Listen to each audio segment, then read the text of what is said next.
Olá, seja bem-vinda ao curso Práticas de Ensino, Pensamento Utópico, Utopia e Distopia da plataforma Mais IFMG. Eu me chamo Melissa de Sá e sou sua professora nesse curso. Essa é a aula de número 3.1 e hoje vamos falar um pouco sobre jogos vorazes. O que as distopias querem nos dizer? Como um gênero que lida com medos sociais, as distopias elas vêm em ondas ao longo do século XX, criando essas sociedades imaginárias de desespero, baseadas nas ansiedades do período em que elas foram escritas. Então, por exemplo, nas primeiras décadas do século XX, várias distopias representaram o medo do comunismo. Mais tarde, houve ondas de distopias sobre governos totalitários, guerras nucleares, misoginia e desastre ambiental. Já no século XXI, a gente tem as distopias que vão retratar a produção e propagação de fake news em mídias sociais, o aquecimento global, capitalismo sem regulamentação, engenharia genética e hipermedialidade. As distopias não lidam com medos individuais. Para que funcionem, é necessário que elas trabalhem com preocupações sociais e explorem essas preocupações de maneira que remeta à nossa realidade, para provocar uma sensação de reconhecimento. O medo de ser preso, por exemplo, não é o suficiente para criar um cenário distópico. No entanto, o medo de perder os seus direitos em guerras ou governos totalitários e ser preso sem acusação ou julgamento é uma preocupação coletiva que pode ser usada para criar uma sociedade distópica. Em tempos de crises políticas e econômicas, esses cenários eles são exagerados na ficção distópica para que os leitores se relacionem a isso, criando um efeito de desconforto e estranhamento. As paranoias sociais e as ansiedades coletivas são a base desse gênero que trabalha exatamente nessas condições. Então vamos passar agora para a nossa análise de obra distópica escolhida, que é a trilogia Jogos Vorazes de Suzanne Collins. Os 3 livros são Jogos Vorazes, Em Chamas e A Esperança.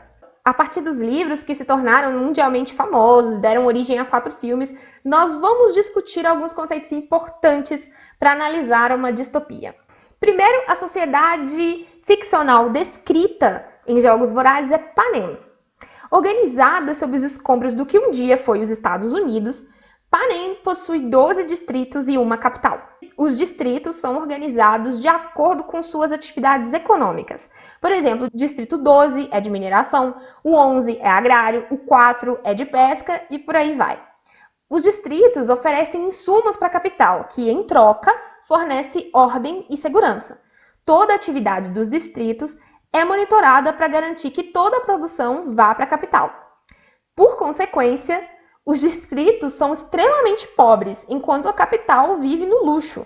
Forças armadas garantem que os cidadãos cumpram as leis nos distritos. Dentro dessa narrativa de Jogos Vorazes, a gente entende que no passado os distritos se uniram contra a capital, mas foram massacrados. Como punição, o distrito 13 foi bombardeado e os Jogos Vorazes foram instituídos. E assim, todo ano, cada distrito deve oferecer uma menina e um menino como tributo para os jogos, que nada mais são do que uma arena onde os participantes devem lutar até a morte. O vencedor ganha uma casa e riquezas em seu distrito. E é obrigatório que todos os cidadãos de Panem assistam à transmissão dos Jogos Vorazes, que é o grande evento de entretenimento de Panem. Os jogos funcionam para humilhar os distritos e deixar os cidadãos sob o medo. Panem é claramente uma realidade pior do que a do leitor contemporâneo, e os detalhes de como funciona o seu sistema político e econômico são apresentados ao longo dos livros. E é possível dizer que a obra dialoga com a ansiedade e o medo social de um governo totalitário e violento, que amplia as desigualdades sociais e a exploração e naturalize a opressão através da violência. Temos também aí o uso sem ética da mídia. O estado de Panem é um em que alguns cidadãos, os da capital, são mais cidadãos do que outros, e não há igualdade de direitos ou de oportunidades. Então, uma criança nascida na capital, ela tem acesso a comida, moradia e educação, tendo oportunidade para se desenvolver plenamente, alcançar uma vida confortável e prazerosa. Já uma criança nascida nos distritos vive com a comida racionada, em constante medo. Essa criança vive aterrorizada sob a ameaça terrível de ser sorteada como tributo para os Jogos Vorazes. E caso chegue à vida adulta, ela vai se tornar um trabalhador explorado, que não recebe salário e sim provisões.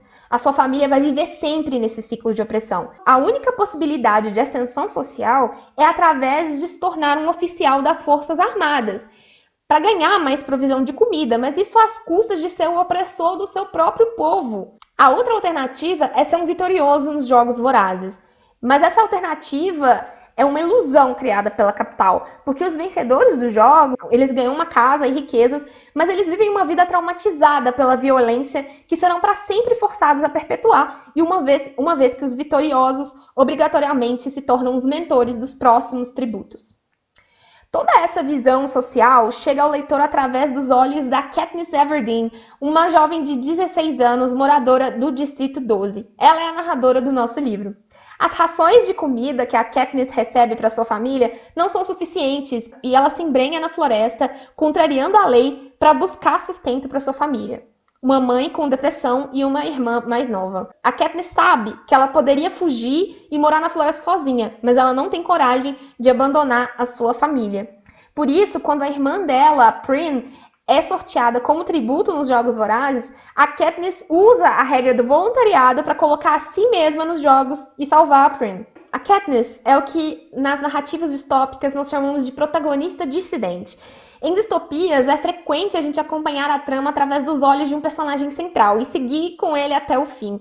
No caso dos Jogos Vorazes, a Katniss é essa protagonista durante toda a trilogia. Os livros são narrados em primeira pessoa, no tempo presente, representando assim o imediatismo e o desespero das situações vividas pela protagonista. Katniss é desde o início retratada como uma descontente do sistema, uma vez que ela vê o sofrimento da sua família, mas ela só consegue ver as dimensões reais daquilo que realmente é a violência de Panem quando ela vai para os Jogos Vorazes.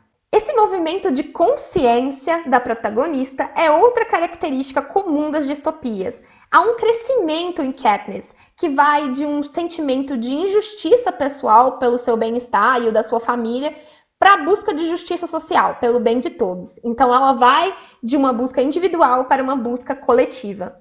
A interação da protagonista com outros personagens mais ou menos idealistas envolvidos na rebelião faz com que a Katniss desenvolva o seu pensamento crítico e saia da bolha em que ela vivia. Os atos de rebeldia praticados por Katniss nos Jogos Vorazes tinham como objetivo a sua sobrevivência individual, mas aos olhos dos milhares de moradores dos distritos que assistiam, eles se tornaram um símbolo de uma possível forma de destruir a capital. Assim, os rebeldes começam a utilizar a imagem da Katniss na forma de um tordo, a referência de um broche de pássaro que ela usa durante a sua participação nos Jogos Vorazes. Esse acaba se tornando um símbolo da revolução.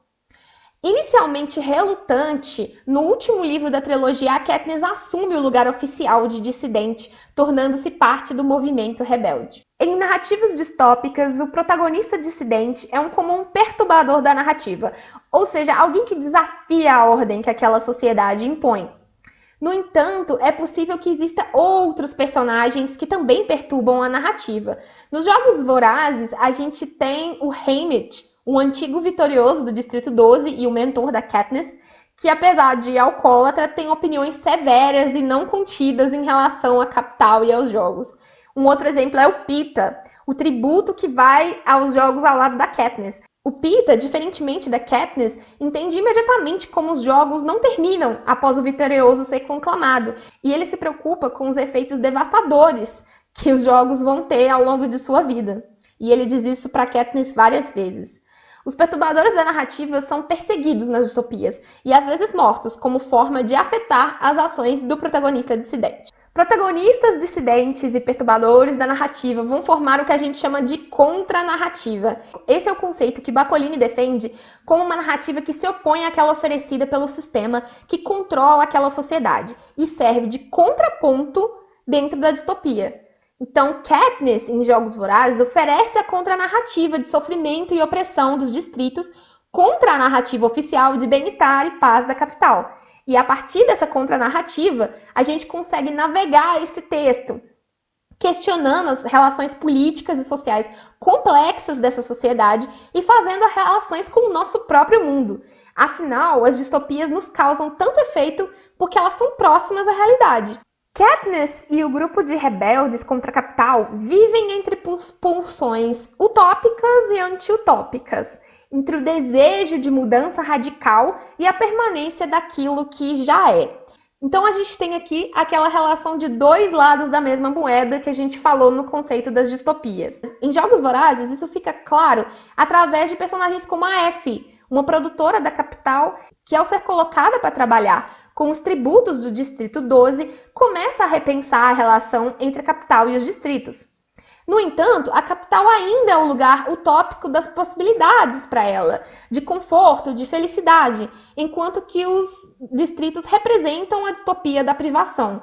Um movimento semelhante vai acontecer com o Distrito 13, que inicialmente é visto como a utopia da resistência. Ao subir ao poder, a presidente desse distrito toma medidas tão totalitárias quanto o governo anterior da capital, tornando-se para Katniss e seus aliados uma nova distopia. Espaços utópicos também vão aparecer na trilogia, na forma do amor entre Katniss e Peeta e a aliança improvável entre os vitoriosos na hora de derrotar a capital. Jogos Vorazes é uma trilogia sobre um governo totalitário sádico e como a imagem transgressora de uma jovem é usada para derrubá-lo.